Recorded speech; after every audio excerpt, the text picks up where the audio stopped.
Hi everyone, welcome back. We are in the middle of creating history and changing the world with this awareness that we are in the midst of the great deception. We have seen how the Hindu religion is the only means for Satan to establish what he wanted to because of its mysticism and promises of evil spiritual power. In this video, we will see what could be the events leading to the establishment of the counterfeit evil kingdom before everything will be destroyed at the second coming. Let us recap a little bit here. We have discussed that the mystical city of Shambala in Hindu and Buddhist traditions represents an idealistic spiritual realm where ultimate enlightenment and power can be achieved, which is of course all evil in God's eyes. So if we compare this with the mystery Babylon of the Bible, it provides a striking parallel. That is why we are concluding that Shambala and the mystery Babylon are part of the same evil counterfeit kingdom of Satan. In those days, in the future,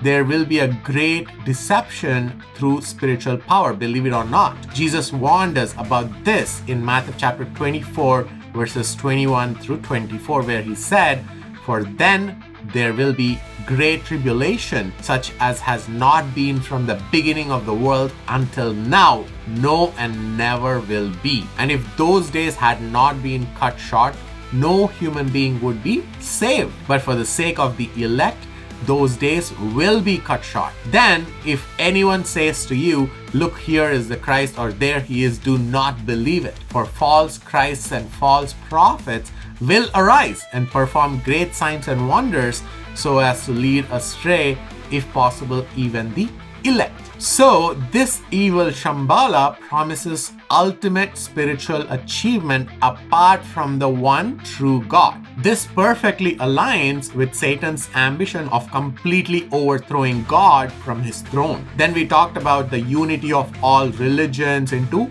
Eastern mysticism. Like Babylon, Shambala also seeks to unite all humanity under a false spiritual premise, enticing people to reject the God of the Bible in favor of self-exaltation. Then comes the final counterfeit kingdom of Satan with the one world order, exactly like the story of Shambala. If you examine Shambala's vision, it mirrors Satan's counterfeit kingdom, offering enlightenment and utopia, which of course will ultimately lead to destruction because God will never let such a thing happen to his creation, just like at the Tower of Babel. Now we will see how all this will unfold in our near future. Now the groundwork has been laid and it is all set to happen that way if you carefully observe the world today. The godless woke agenda, killing unborn babies in the name of choice, worshipping of self and crime, has in fact become rampant in our world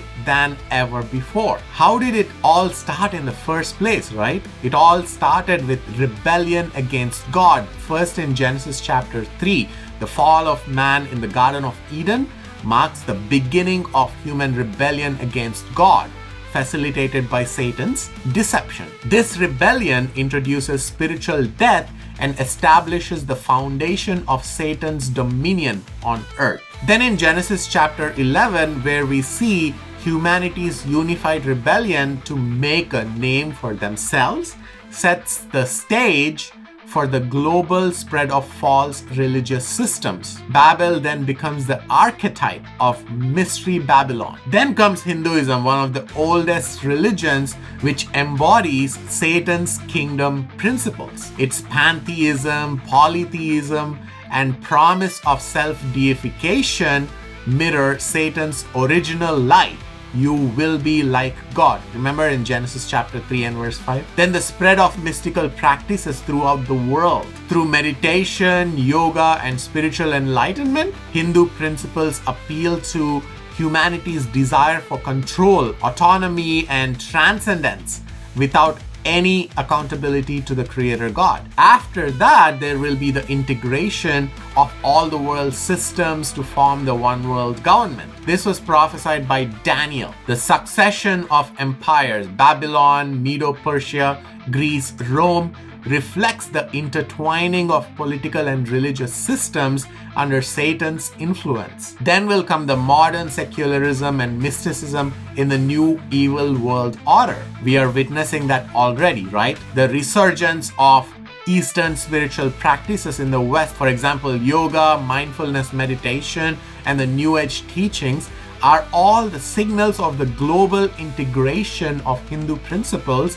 into the modern culture of the world. This is exactly what I was talking about, and we as believers can easily identify and discern what is truly evil and what is godly and biblical. The below are some of the early indications that we can expect to see. During this time, there will be increasing apostasy, as said in 2 Thessalonians chapter 2 and verses 3 and 4, where the man of lawlessness, the antichrist figure, will embody Satan's rebellion, taking a prominent role in deceiving all the nations. The widespread apostasy and rejection of biblical truth will prepare the world to embrace false spirituality, according to Matthew chapter 24, verses 10, 11, and 12. There will be a global embrace of Eastern mysticism. The Hindu principles such as reincarnation and karma will appeal to a universal audience by offering spiritual autonomy and esoteric knowledge, of course, apart from God and His Word. Then there will be the rise of practices like yoga and meditation, which align with Satan's strategy to subtly indoctrinate the world into his counterfeit spirituality. Then the ultimate will happen. Hinduism's adaptability in all the world allows it to merge with other religious systems, promoting a universalist spirituality that completely rejects Christ's exclusivity. All this was prophesied in Revelation chapter 13 and verses 3 and 4. The world will marvel at Satan's counterfeit miracles, leading to the worship of the beast. Hindu mysticism, with its emphasis on spiritual power and miracles, will provide a framework for this massive deception. Revelation chapter 17 and verses 12 and 13 also talks about the unification of political and religious power under Satan's dominion, which will bring about a one-world religion, which will be incorporating the Hindu principles, guys. Did you see all this? Would that be enough proof that Hinduism is the evilest of all religions? We will talk more on the world's embrace of evil Hindu principles before Christ's return in the next video. I hope you have learned something new in this video. So stay informed, guys, stay vigilant, and be alert always. God bless you, and I will see you in the next one.